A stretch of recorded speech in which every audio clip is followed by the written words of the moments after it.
जिंदगी में काम करो कुछ ऐसा और लोग बनना चाहें आपके जैसा। तो आइए दोस्तों, आज के सेशन में हम आपसे कुछ खास बात करने वाले हैं, आपको हम बताने वाले हैं, क्योंकि आप सस्पेंस में ना पड़ें कि ये एक दिन हमें साइकोलॉजी बताते हैं, फिर उसके दिन हमें ग्रामर बताते हैं। और दोस्तों, पिछली वीडियो में थोड़ा सा जो मुझे देखने को मिला है और मुझे सुनने को मिला है, कमेंट बॉक्स के माध्यम से भी पता चला और कुछ कॉलिंग के माध्यम से पता चला कि उस वीडियो में आवाज़ क्लियर नहीं आ पाई है, तो मैं इसके लिए थोड़ा सा माफ़ी चाहूँगा। उस दिन माइक की थोड़ा साउंड जो है गड़बड़ हो गई थी, लेकिन आज मैं उस पॉइंट में भी अपने आप को चेंजिंग किया है। तो देखते हैं आज की सेशन में क्या हम आपको खास बताने वाले हैं।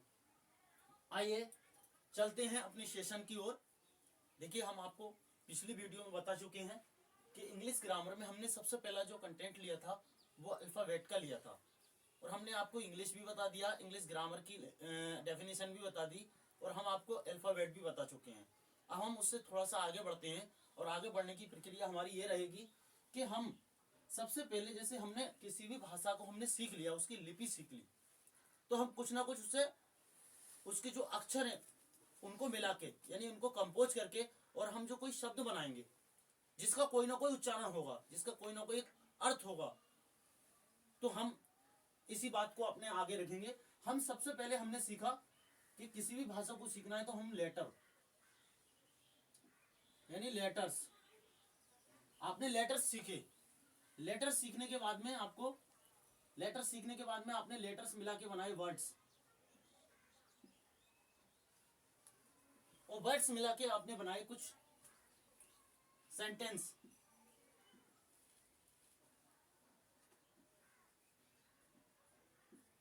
सेंटेंसेस, लेटर्स मिला के आपने बनाए वर्ड्स, और वर्ड्स मिला के यानी जिनका कुछ सही अर्थ हुआ, और अरेंज तरीके से उनको सही तरीके लगा के और आपने सेंटेंस बनाए। सेंटेंस बना के आपने बनाया कोई ग्राफ। ग्राफ बोल सकते हैं या पैराग्राफ भी बोल सकते हैं हम, या पैराग्राफ, या हम इसमें स्टोरी भी बोल सकते हैं। जब ज़्यादा आप सेंटेंसों को सही तरीके से और आप उसको सही तरीके से लगाएंगे आप, तो आप स्टोरी बनाएंगे। यह हम पॉइंट आपको बता रहे हैं। देखिए दोस्तों, आपने कोई किसी भी भाषा की एक सबसे छोटी जो लिपि होती है, जो लेटर्स होते हैं, यानी अक्षर, उन वर्णों को सीख लिया। उन वर्णों को मिलाकर आपने सही उच्चारण तरीके से और सही उसको मिला के आपने कोई ना कोई शब्द बनाया जिसका कोई अर्थ होता है। इसी प्रकार से आपने सेंटेंस बनाए जिनका कोई ना कोई मायना या कोई अर्थ होता है। इसी तरीके से आप किसी न किसी एक टाइटल पे या किसी न किसी एक ऐसे एजेंडा पे बात करेंगे जिससे एक ग्राफ बनेगा या स्टोरी बनेगी। तो देखिए दोस्तों, हम आपको बताने वाले हैं, हम दो पार्ट बना देते हैं आपको, एक लेटर्स और एक आपका वर्ड्स। एक लेटर्स, एक वर्ड्स, यानी अक्षर और शब्द, उनको हम कैसे सीखेंगे। हमने देखा कि अगर हमने किसी भी पॉइंट को सीखना है, जैसे हमने ए लिख दिया, ए, और लिख दिया हमने इसमें अलग लिख दिया एन या टी, ये इसके एक लेटर्स हैं जो अलग अलग हैं, लेकिन जब हमने इनको सही सही मिला के लिखा, सही तरीके से कंपोज करके लिखा, तो हमारा ये बनता ए एन टी। यानी अगर आपने ए ले लिया और एन ले लिया और टी ले लिया और उसको मिला के लिख दिया, तो आपका वो बन गया आंट।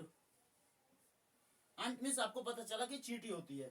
अगर मैंने अक्षरों को इस तरीके से, चाहे मैंने लिख दिया, चाहे भले से इनको मैं टी लिख लेता पहले, या एन लिख लेता पहले, या ये लिख देता, तो इस तरीके से ये वर्ड तो लेटर मिला के कंपोज तो हो जाते, लेकिन उनका कहीं ना कहीं कोई अर्थ नहीं निकलता। तो हमें शब्द भी हमें वो होना चाहिए जिसमें कोई ना कोई अर्थ हो। मान लो मैंने इस तरीके से एक रॉन्ग तरीके से मैंने लिख दिया, जैसे लिख दिया हमने सी लिख दिया, फिर उसमें हमने टी लिख दिया, और फिर हमने एम लिख दिया। अब हमने लिख दिया सी टी एम, इसका कोई मतलब नहीं हुआ, इसका कोई मीन्स नहीं हुआ। तो हमें वर्ड भी, लेटर तो हम मिला लेंगे कोई से भी हो, लेकिन उनको हम सही तरीके से जब लगा के कुछ ना कुछ शब्द बनाएंगे जिसका कोई मीनिंग होना चाहिए। तो हम बोलते हैं जो लेटर्स हैं आपके, और हम शब्द की डेफिनेशन बताएंगे आपको। वर्ड्स किस तरीके से हम मतलब इसको बनाते हैं, हम तो बोलते हैं A group, A meaningful, A meaningful, A meaningful group of letters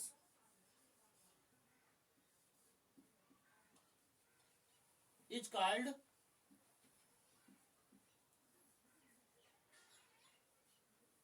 या is called या it is called word। यानी हमने देखा ए meaningful group of letters is called word, यानी एक अक्षरों का वह एक अर्थपूर्ण, अक्षरों का एक अर्थपूर्ण समूह, उसे हम क्या कहते हैं, वर्ड कहते हैं, यानी शब्द कहते हैं। ये अक्षरों, आपने जो सही तरीके से मैंने बताया आपको कि आपको जैसे सी या टी मिला के जो कोई भी इसमें वर्ड नहीं बनता, वर्ड है हो सकता है लेकिन इसका कोई मीनिंग नहीं है, जिसका कोई मीनिंग नहीं है वो आपका वर्ड नहीं है। तो आप मेरी इस बात को समझ पाए हो तो कमेंट बॉक्स में जरूर बताएं कि हाँ आपने जो बताया है वो हमारी समझ में आया है। और मैं चाहूंगा कि इससे आगे मैं इस वाली वीडियो को मैं यहीं वाइंड अप करूंगा, लेकिन इससे मैं आगे आपको बाद में बताऊंगा कि सेंटेंस क्या है, सेंटेंस के क्या क्राइटेरिया होते हैं, सेंटेंस कितने प्रकार के होते हैं और इनको बनाने का नियम कैसे कैसे है, हम वो आपको अगली वीडियो में बताएंगे। लेकिन आप यहां तक अगर मेरी बात को सही तरीके से समझ पाए हो तो आप मुझे सब्सक्राइब करें, लाइक करें एंड शेयर भी करें।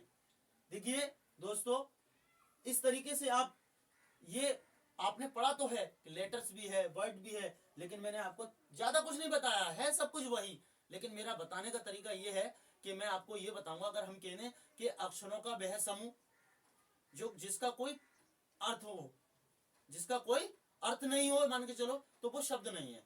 शब्दों का वह समूह, सॉरी अक्षरों का वह समूह जिसका कोई अर्थ निकलता हो या जिसका कोई अर्थ हो, हम उसको शब्द कहते हैं।